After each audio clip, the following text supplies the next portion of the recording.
Polémica con Kicillof y Grabois, profetas de la resignación. El exministro de CFK publicó hace pocas semanas un libro que se titula ¿Y ahora qué? Desengrietar las ideas para construir un país normal. El amigo del Papa hizo lo propio el año pasado con un libro mezcla de ficción, crónica y manifiesto que se llama La clase peligrosa. Con este artículo nos proponemos cuestionar sus planteos fundamentales. Los dos son libros de campaña electoral, tienen definiciones de fondo sobre los temas cruciales de esta etapa política del país: modelo económico, sujetos sociales, capitalismo, agenda feminista. Ambos son figuras gravitantes que operan desde una estrategia común de unir en un solo frente político todo el PJ con el kirchnerismo. A la vez, la razón de ser de los dos es influenciar un universo periférico al peronismo. Vale decir, no discuten hacia adentro del PJ o el partido de CFK, sino hacia sectores medios, hacia la juventud estudiantil y lo que podríamos denominar izquierda social. Por lo tanto, más allá de formas o envoltorios, lo interesante es cuestionar programas, orientaciones y balances políticos en tiempos de fuerte polarización en nuestro país. Kicillof o el keynesianismo derechizado. Actualmente, el exministro despliega una actividad que anuncia en una de las entrevistas del libro. Está recorriendo en estilo Pepe Mujica pueblos del interior de la provincia de Buenos Aires en su auto con un par de militantes.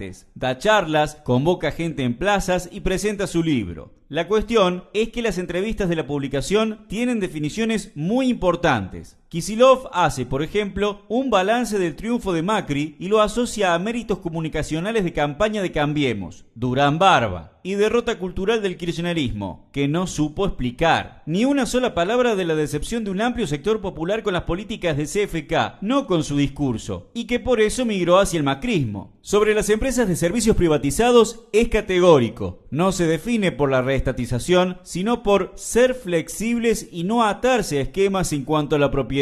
Traducido, cogestión con los capitalistas del sector, la patria del subsidio. Por otro lado, aunque desestima a Marx y reivindica a Keynes, dice que en materia industrial a lo sumo la tarea es agregar un poco de valor, pero la sustitución de importaciones del primer peronismo incluso le parece imposible. Dos cuestiones claves más: el FMI y el capitalismo en general. El exministro explica que el FMI tiene un rol distinto a los 90 y que, por lo tanto, la clave es pagar negociando desde otra posición de fuerza, es decir, pagar deuda externa sí o sí. El tramo dedicado al capitalismo es transparente. Kicillof dice: algunos escuchan fin del capitalismo y piensan, qué lindo, déjalo el capitalismo donde está, tratemos de mejorarlo. En resumen, toda una concepción de consciente y resignada administración no neoliberal del capitalismo, pagando deuda, manteniendo las privatizaciones y en defensa de un keynesianismo de muy baja intensidad. Peronizando millennials. El libro de Grabois pretende ser una radiografía de los pobres y la pobreza. A lo largo del texto intercala anécdotas y referencias tiradas de los pelos de autores marxistas, cristianos y referencias al Papa, claro. Todo el planteo de Grabois tiene una serie de definiciones muy categóricas. Dice que la suya, como generación post-2001, es pacífica, que del Che solo usa las remeras y que, en todo caso, no aspira a cambios abruptos. La clase peligrosa, es decir, los pobres, no tienen capacidad de sujeto independiente, sino de base social del peronismo dirigido por intelectuales orgánicos como el Papa. La estrategia en economía es redistribuir planes sociales y aumentar la capacidad de consumo de masas. Explica que el aborto y el anticapitalismo son planteos de la pequeña burguesía, como el feminismo en general, que a los pobres no los preocupa ni moviliza. Finalmente, es revelador un mensaje dirigido a la burguesía promediando el libro que dice más o menos lo siguiente: ante el neoliberalismo que provoca luchas y altera la paz social, nuestro proyecto es la alternativa a la radicalización de la juventud millennial. Antes que haya revolución o células de Al Qaeda, mejor nosotros, la unidad del pejotismo. De conjunto, entonces, estamos ante un planteo destinado a peronizar a la clase media que se radicaliza, y en especial a la juventud más irreverente. Y una propuesta: para reemplazar a Macri, hay que unir en un mismo rejunte burócratas, intendentes mafiosos, mafiosos y gobernadores pro vida. Para administrar capitalismo un poco menos semicolonial que Cambiemos. El de Kicillof y este son, más que 2 libros, 2 manuales de la perfecta resignación. Nuestra plataforma, la izquierda como freno de emergencia. La metáfora es de un marxista alemán, Walter Benjamin. Él dice que las revoluciones, más que locomotoras del progreso de la historia, son en realidad el freno de emergencia frente a la catástrofe a la que conduce el sistema. Pero para no caer en abstracciones y discutir lo concreto, digamos lo siguiente. Cuando levantamos desde la izquierda nuestra salida, nos dicen más o menos lo siguiente. La deuda no se puede dejar de pagar, porque si no, quedaríamos aislados y la economía sería caótica. Las privatizadas no se pueden reestatizar, porque se caería el servicio, sería malísimo todo. Nacionalizar el comercio exterior, una locura, nos quedaríamos sin crédito.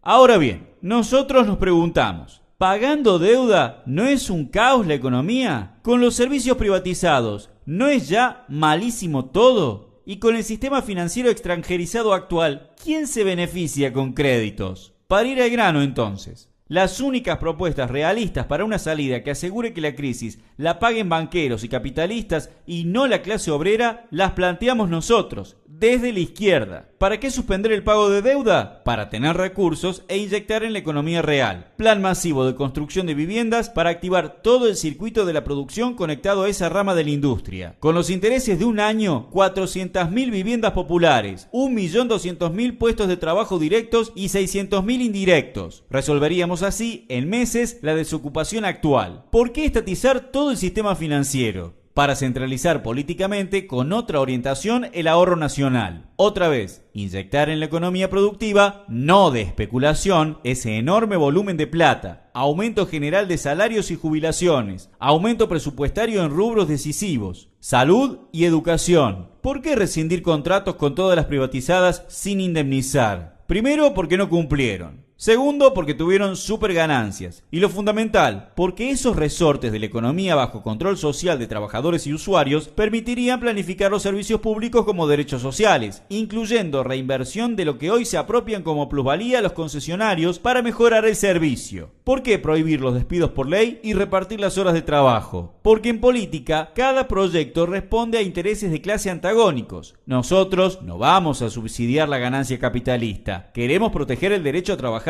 y que alcance plenamente a todos los que estén en condiciones de hacerlo. Estas 3 medidas de emergencia, combinadas con eliminar el IVA y el impuesto al salario, y en política, legalizar aborto, eliminar subsidios a la iglesia, democratizar la justicia, desmantelar el aparato de espionaje estatal y abolir los privilegios de la casta política, son una base para aplicar en serio un freno de emergencia a la catástrofe que conduce el macrismo si sigue, o el pejotismo si gana las elecciones. Para asegurar derechos a la mayoría social, para que gane la clase obrera, no los patrones. Porque somos una izquierda realista que no pide ningún imposible. Lucha por una salida para toda la mayoría que trabaja o quiere hacerlo. Una salida anticapitalista y socialista.